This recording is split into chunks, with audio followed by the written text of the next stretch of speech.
Voici la batterie Vader 12,8 volts 460 ampères-heure.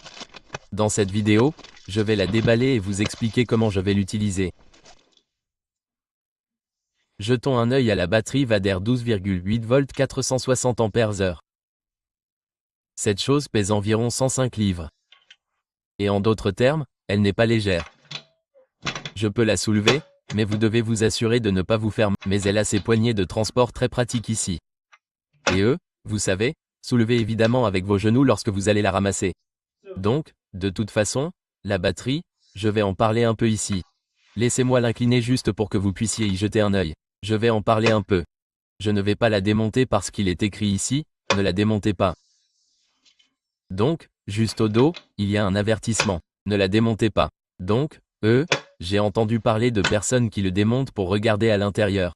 Je ne vais pas faire ça, je vais suivre les instructions. Donc, vous avez une sorte de petit bouton d'alimentation ici. Bouton d'alimentation éteint. Et il y a un panneau ici dont vous savez que vous pouvez retirer les vis si vous le souhaitez. Je ne vais pas faire ça. Donc, mon objectif en achetant la batterie est que j'ai un hangar qui est un peu loin derrière la maison et je ne veux pas y faire passer de l'électricité.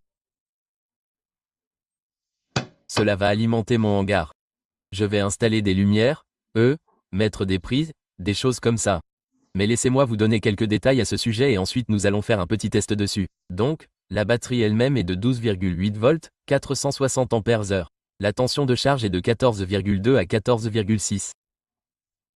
L'énergie est de 5888 watts. Le courant de charge continu maximal est de 300 ampères. Et le courant de décharge continu maximal est de 300 ampères. Le courant de charge recommandé est de 92 ampères. La puissance maximale de l'onduleur de charge est de 3840, ce qui me permettra d'obtenir un onduleur plus proche de cela. Je n'en ai pas actuellement, mais pour le projet d'installation de mon hangar comme source d'énergie, je vais me procurer quelque chose comme ça. Maintenant, pour moi, comme je vais l'avoir dans mon hangar, c'est en fait un détail important, la température de fonctionnement. Donc, pour la charge, vous voulez qu'elle soit comprise entre 0 et 50 degrés C. Ce serait 32 et 122 ff. Pour la décharge, vous voulez qu'elle soit comprise entre -20 Celsius et 60 Celsius, ce qui serait -4 Fahrenheit à 140. C'est en fait une bonne chose pour moi car il y aura toutes sortes de températures dans mon hangar. Je vais juste le rentrer au milieu de l'hiver pour le ranger parce que, vous savez, vous ne voulez pas qu'il soit là-bas dans ces températures glaciales. Ils ne veulent pas que vous l'ayez, vous savez, Belle ? Il y a une coupure de protection en dessous de -4 Fahrenheit et en dessous de -20 Celsius. Les types de terminaux ici sont M8. Les dimensions globales que vous regardez sont d'environ 18 et 3/4 de cette façon, 10 et 3/4 et 9 et 3/4 lorsque vous regardez la hauteur et la largeur. Il y a donc un système de gestion de batterie intégré dans la batterie, vous n'avez donc pas besoin de câblage supplémentaire. Elle est construite avec les cellules de batterie LiFeP4 qui sont conçues pour offrir des performances et une longévité supérieure. La tension de la batterie va rester supérieure à 12,5 volts à 90% de décharge. Sans entretien, sans déversement, vous savez, un remplacement ou une mise à niveau parfait pour une batterie au plomb acide traditionnelle. Donc, et je tiens à mentionner ceci, il y a une garantie de 10 ans à compter de la date de fabrication, pas de la date d'achat à la date de fabrication. C'est ce qui est indiqué dans le manuel du propriétaire. Vous devez donc également l'utiliser dans le cadre des spécifications du fabricant. Si vous l'utilisez de toute évidence en dehors du cadre de ces spécifications, cela annulerait potentiellement la garantie. Donc, une chose à laquelle il faut penser ou dont il faut être conscient lorsqu'il s'agit de charger est que, vous savez, en fonction des caractéristiques des batteries lithium-ion phosphate, la tension mesurée par toutes les batteries lithium-phosphate n'est pas la tension réelle de la batterie.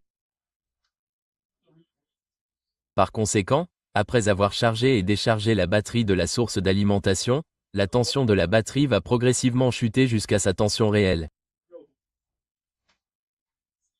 Si vous devez tester la tension réelle de la batterie, vous devez décharger et déconnecter l'alimentation et tester sa tension après l'avoir mise de côté pendant environ 15 minutes.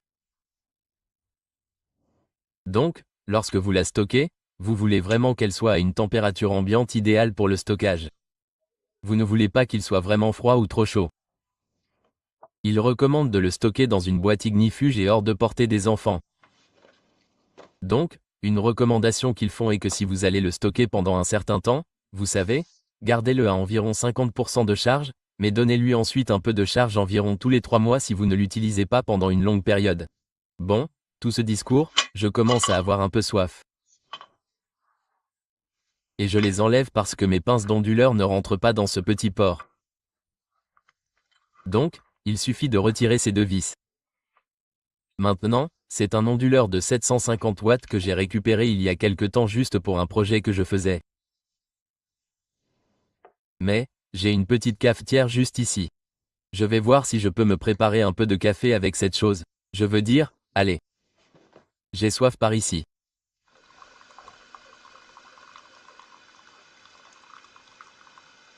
Alors, laissez-moi vous parler un peu de certaines des utilisations que je vais en faire.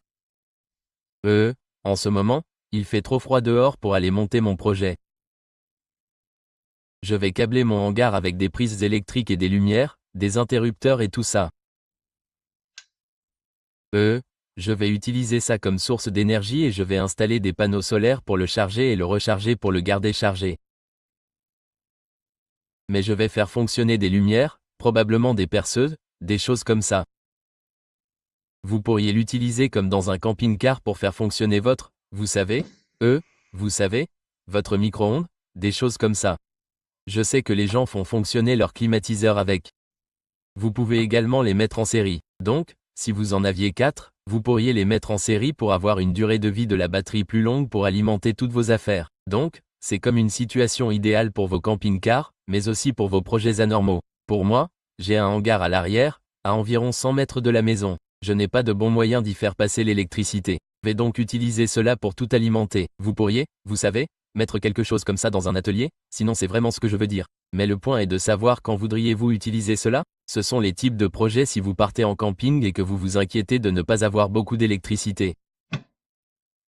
Disons que ce sera un voyage isolé et que vous n'aurez pas d'endroit où brancher votre camping-car. Vous chargez votre batterie, apportez des panneaux solaires, vous pouvez les mettre sur le toit de votre camping-car, chargez cet appareil. C'est le genre de choses auxquelles vous devez penser, comme à quoi vais-je utiliser ma batterie? Mais je voulais cette batterie parce que c'est une bête. Je veux dire, c'est un bourreau de travail et je vais juste, vous savez, quand le temps se lèvera, je ferai probablement d'autres vidéos du hangar réel avec cela relié à tout le système d'éclairage, des choses comme ça. Donc, vous devez rester à l'écoute de ma chaîne pour ces détails. Cela va prendre quelques mois jusqu'à ce que le temps se lève. Mais, en attendant, je récupère tout ce dont j'ai besoin pour le projet en commençant par cette batterie. Donc, vous savez, j'ai partagé certains détails, vous pouvez y jeter un œil. Je fournirai également un lien pour, vous savez, acheter une de ces batteries si vous en cherchez une.